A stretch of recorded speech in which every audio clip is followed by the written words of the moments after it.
বিসমিল্লাহির রহমানির রহিম। প্রিয় দেশবাসী, আসসালামু আলাইকুম। শুরুতেই মহান আল্লাহর দরবারে শুকরিয়া আদায় করছি। হাজারো শহীদের প্রাণের বিনিময়ে আমরা দেশ এবং জনগণের স্বাধীনতা, সার্বভৌমত্ব রক্ষা করতে পেরেছি। তাবেদার মুক্ত বাংলাদেশে জনগণের ভোটে জনগণের কাছে জবাবদিহিমূলক একটি নতুন সরকার যাত্রা শুরু করেছে। দেশে গণতন্ত্র এবং মানুষের অধিকার পুনঃপ্রতিষ্ঠার এই যাত্রা লগ্নে আমি দেশবাসীকে শুভেচ্ছা এবং আন্তরিক অভিনন্দন জানাই। স্বাধীনতা প্রিয়, গণতান্ত্রিক আমি প্রিয়। জনগণের কারণেই দেশে আবার মানুষের অধিকার, সম্মান এবং মর্যাদা পুনঃপ্রতিষ্ঠার সুযোগ সৃষ্টি হয়েছে। আমি দেশবাসীর উদ্দেশ্যে একটি বার্তা দিয়ে বলতে চাই, মুসলমান, হিন্দু, বৌদ্ধ, খ্রিস্টান তথা দল, মত, ধর্ম, বর্ণ নির্বিশেষে পাহাড়ে কিংবা সমতলে বসবাসকারী এই দেশ আমাদের সবার। প্রতিটি নাগরিকের জন্যই এই দেশকে আমরা একটি নিরাপদ ভূমিতে পরিণত করতে চাই। একটি স্বনির্ভর, নিরাপদ, মানবিক, গণতান্ত্রিক বাংলাদেশ প্রতিষ্ঠাই বিএনপি সরকারের লক্ষ্য। প্রিয় দেশবাসী, ফ্যাসিবাদের সময়কালে দুর্নীতি, দুঃশাসনে পর্যুদস্ত একটি ভঙ্গুর অর্থনীতি, দুর্বল শাসন কাঠামো আর অবনতিশীল আইন শৃঙ্খলা পরিস্থিতির মধ্য দিয়ে নতুন সরকার যাত্রা শুরু করেছে। আইন শৃঙ্খলা পরিস্থিতির উন্নয়ন এবং কঠোরভাবে দুর্নীতি নিয়ন্ত্রণের মাধ্যমে জনগণের মনে শান্তি, নিরাপত্তা ফিরিয়ে আনাই হচ্ছে আমাদের সরকারের প্রধান অগ্রাধিকার। সারা দেশে জুয়া এবং মাদকের বিস্তারকেও বর্তমান সরকার আইন শৃঙ্খলা অবনতির অন্যতম কারণ বলে চিহ্নিত করেছে। সুতরাং জুয়া এবং মাদক নিয়ন্ত্রণে আইন শৃঙ্খলা বাহিনী সব রকমের কঠোর পদক্ষেপ গ্রহণ করছে। জনজীবনে শান্তি ও নিরাপত্তা নিশ্চিত করতে সরকার সর্বোচ্চ উদ্যোগ গ্রহণ করছে। দেশের প্রতিটি সাংবিধানিক এবং সরকারি, বেসরকারি প্রতিষ্ঠান চলবে বিধিবদ্ধ নীতি নিয়মে। দলীয় কিংবা রাজনৈতিক প্রভাব, প্রতিপত্তি অথবা জোর জবরদস্তি নয়। আইনের শাসনই হবে রাষ্ট্র পরিচালনার শেষ কথা। প্রিয় দেশবাসী, আগামীকাল থেকে সারা দেশে শুরু হতে যাচ্ছে পবিত্র মাহে রমাদান। আমি দেশবাসীকে পবিত্র মাহে রমাদানের শুভেচ্ছা জানাই। রমাদান আত্মশুদ্ধির মাস। আমরা যদি আত্মশুদ্ধি শব্দটির মর্মার্থ উপলব্ধি করি, তাহলে এই মাসে মানুষের ভোগান্তি বাড়ার কথা নয়। যদিও আমাদের অনেকের মধ্যেই এই মাসটিকে ঘিরে ব্যবসায় অধিক মুনাফা লাভের প্রবণতা লক্ষণীয়। আপনাদের প্রতি আমার বিনীত আহ্বান, রমাদানের পবিত্রতা রক্ষার্থে এই মাসটিকে আপনারা ব্যবসা মুনাফা লাভের মাস হিসাবে পরিগণিত করবেন না। দ্রব্যমূল্য যাতে সাধারণ মানুষের নাগালের বাইরে না যায়, এ ব্যাপারে ব্যবসায়ীরা দয়া করে সতর্ক থাকবেন। হাজারো প্রাণের বিনিময়ে একটি মাফিয়া সিন্ডিকেটের পতন ঘটিয়ে রাষ্ট্র এবং সরকারের জনগণের অধিকার প্রতিষ্ঠার অঙ্গীকার নিয়েই আমরা রাষ্ট্র পরিচালনার দায়িত্ব গ্রহণ করেছি।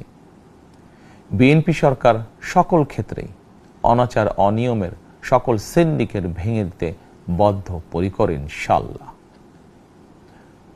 ক্ষুদ্র, মাঝারি কিংবা ছোট বড় সকল ব্যবসায়ীদের প্রতি বর্তমান সরকারের দৃষ্টিভঙ্গি সহজ এবং স্পষ্ট। বর্তমান সরকার ব্যবসায়ী এবং ক্রেতা সাধারণ উভয় স্বার্থ রক্ষা করেই প্রয়োজনীয় পদক্ষেপ গ্রহণ করতে চায়। সুতরাং সরকারের পক্ষ থেকে কী ধরনের উদ্যোগ গ্রহণ করলে বাজার পরিস্থিতি নিয়ন্ত্রণে থাকবে কিংবা ক্রেতা বিক্রেতা উভয়েরই স্বার্থ রক্ষা হবে, এ ব্যাপারে আপনাদের যে কোনো ধরনের পরামর্শ কিংবা অভিযোগ শুনতে সরকার প্রস্তুত। ক্রেতা বিক্রেতা গ্রহীতা, এই সরকার সকলেরই সরকার। এই সরকার আপনাদেরই সরকার।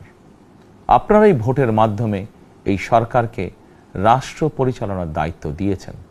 আপনারাই এই সরকারের শক্তি। প্রিয় দেশবাসী, পবিত্র রমাদান মাসে রোজাদারগণ বিশেষ করে ইফতার, তারাবি, সেহরি এই সময়গুলোতে নিরবিচ্ছিন্নভাবে গ্যাস, পানি ও বিদ্যুৎ সরবরাহ পেতে চান। এই বিষয়টি নিশ্চিত করতে এরই মধ্যে আমি সংশ্লিষ্ট কর্তৃপক্ষকে নির্দেশনা দিয়েছি। অপচয় রোধ করে কৃচ্ছ্রতা সাধন প্রতিটি মুসলমানের ঈমানি দায়িত্ব।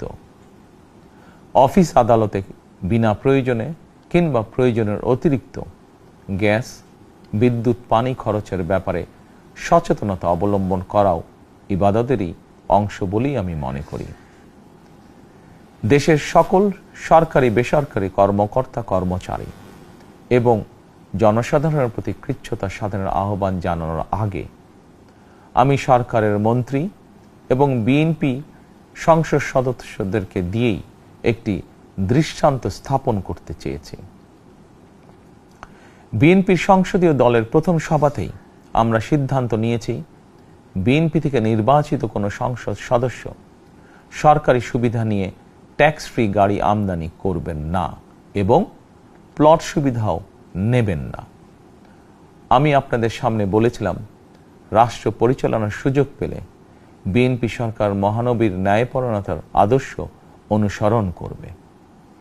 আমি মনে করি বিএনপির সংসদীয় দলের এই সিদ্ধান্ত ন্যায়পরায়ণতার আদর্শেরই একটি অন্যতম প্রতিফলন। প্রিয় দেশবাসী, বিভাগীয় শহরগুলিতে বিশেষ করে রাজধানী ঢাকায় যানজট অত্যন্ত নিয়ন্ত্রণহীন। হাটে মাঠে ঘাটে, অফিস আদালতে জনগণের ভোগান্তির শেষ নেই। জনজীবনের নানা ক্ষেত্রে জনদুর্ভোগ লাঘব করা না গেলে জনমনে স্বস্তিও ফিরবে না। রাজধানীতে জনসংখ্যার চাপ কমাতে বিকল্প ব্যবস্থা গ্রহণ করা জরুরি হয়ে পড়েছে। মানুষ তার নিজ জেলায় কিংবা নিজের বাসা বাড়িতে থেকেও যাতে সহজভাবে সঠিক সময়ে অফিস, আদালত, ব্যবসা বাণিজ্য করতে পারেন, সেই লক্ষ্যকে সামনে রেখেই সারা দেশে রেল যোগাযোগ ব্যবস্থা ঢেলে সাজানোর উদ্যোগ নেওয়া হচ্ছে। এই পরিকল্পনার অংশ হিসাবে প্রথমেই রেল, নৌ, সড়ক এবং সেতু মন্ত্রণালয়ের কার্যক্রম পুনর্বিন্যাস ও সমন্বয় করা হচ্ছে। আমরা মনে করি সারা দেশে রেল যোগাযোগ ব্যবস্থার সহজ, সুলভ এবং নিরাপদ করা গেলে একদিকে যেমন জনগণের শহর কেন্দ্রিক বা নগর কেন্দ্রিক নির্ভরতা কমবে, অপরদিকে পরিবেশেরও উন্নতি হবে। প্রিয় দেশবাসী, আমাদের চারপাশে সমস্যার শেষ নেই, তবে সমস্যার পাশাপাশি সম্ভাবনাও কিন্তু কম নয়। আমাদের বৃহৎ জনগোষ্ঠীকে যদি আমরা দক্ষ জনশক্তিতে রূপান্তরিত করতে পারি, তাহলে এই জনসংখ্যাই হবে আমাদের জনসম্পদ। আমরা নিজেদেরকে দক্ষ করে গড়ে তুলতে পারলে শুধু বাংলাদেশই নয়, বিশ্ব বাজারও আমাদের জন্য উন্মুক্ত। তথ্য প্রযুক্তির সিঁড়ি বেয়ে বিশ্ব এখন কৃত্রিম বুদ্ধিমত্তার যুগে প্রবেশ করেছে। প্রযুক্তির এই প্রতিযোগিতামূলক বিশ্বে সম্মান এবং স্বচ্ছতার সঙ্গে টিকে থাকতে হলে আমাদেরকে কোনো না কোনো একটি বিষয় বা কাজে পারদর্শী হতে হবে। দেশের কোটি কোটি শিক্ষার্থী এবং তরুণ যুবশক্তির উদ্দেশ্যে বলতে চাই, মেধায়, জ্ঞানে, বিজ্ঞানে নিজেদেরকে যোগ্য করে গড়ে তোলার জন্য যত রকমের সহযোগিতা দেওয়া যায়, সব রকমের সহযোগিতা দিতে বর্তমান সরকার প্রস্তুত। কর্মসংস্থান এবং কর্মপরিবেশ নিশ্চিত করার সুনির্দিষ্ট অঙ্গীকার নিয়ে বর্তমান সরকার যাত্রা শুরু করেছে। প্রিয় দেশবাসী, দীর্ঘ 18 বছর পর দেশে ফিরে গত বছর 25শে ডিসেম্বর আমি বলেছিলাম, দেশ এবং জনগণের জন্য আই হ্যাভ এ প্ল্যান। 12ই ফেব্রুয়ারি জাতীয় নির্বাচনের আগে দেশের বিভিন্ন স্থানে ঘুরে আমার প্ল্যান, পরিকল্পনার অনেক কিছু আমি আপনাদের সামনে তুলে ধরেছিলাম।